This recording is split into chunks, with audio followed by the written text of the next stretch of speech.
আপনারা সবাই অবগত আছেন, বিগত কিছু সময় আমাদের দুই সিটি কর্পোরেশনেই নানা ধরনের প্রতিবন্ধকতা ছিল কাজ করার ক্ষেত্রে। তবে আমি ধন্যবাদ দিতে চাই, অবশ্যই এটা একটু আগে দেওয়া হয়ে যাবে পরিচ্ছন্নতা হওয়ার আগে। তবে প্রস্তুতি দেখে মনে হচ্ছে যে আমরা যত সময় শেষ করতে পারবো। আমাদের দুই সিটি কর্পোরেশনের সকল পর্যায়ের কর্মকর্তা কর্মচারীরা এবং পরিচ্ছন্নতা কর্মীরা অনেক পরিশ্রম করে যাচ্ছেন। এটা আমাদের ঢাকা উত্তর সিটি কর্পোরেশনের প্রশাসক বললেন যে এখন মানুষের বিহেভিয়ারাল কিছু চেঞ্জ আসছে এবং পজিটিভ চেঞ্জ আসছে, যে মানুষ নিজেই বর্জ্যটা আমাদের জন্য প্রস্তুত করে রাখছেন যাতে করে আমরা সেখান থেকে নিয়ে আসতে পারি।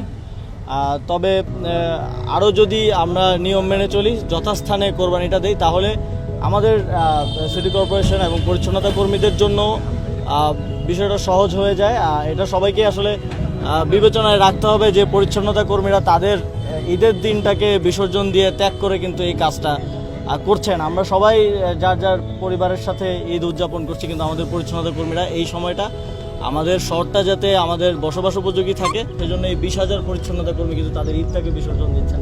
তো তাদেরকে আমরা সবাই সহযোগিতা করি। এখনও যেহেতু পরিচ্ছন্নতা কার্যক্রম চলছে, আপনারা যার যার ময়লাগুলো পরিষ্কার করার ক্ষেত্রে সিটি কর্পোরেশনের পরিচ্ছন্নতা কর্মীদেরকে দেওয়ার ক্ষেত্রে আপনারাও একটু সহযোগিতা করবেন। কোরবানির যেই ধর্মীয় জায়গা থেকে আমরা করে থাকি, তার কিন্তু একটা অংশ কিন্তু পরিচ্ছন্নতাটা রক্ষা করাও।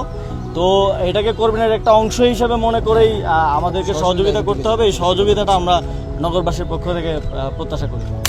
সিটি কর্পোরেশন থেকে পরিচ্ছন্নতা কর্মীদের জন্য এক্সট্রা বরাদ্দ এবং আপ্যায়নের ব্যবস্থা করা হচ্ছে, এবং আমরাও চেষ্টা করব মন্ত্রণালয়ের পক্ষ থেকে তাদের যে এই বিসর্জনটা ঈদের দিনে এই কাজটা করার নগরবাসীর জন্য একটা ভালো শহর বজায় রাখা, এই জন্য মন্ত্রণালয়ের পক্ষ থেকেও আমরা উপহার দেওয়ার চেষ্টা করব।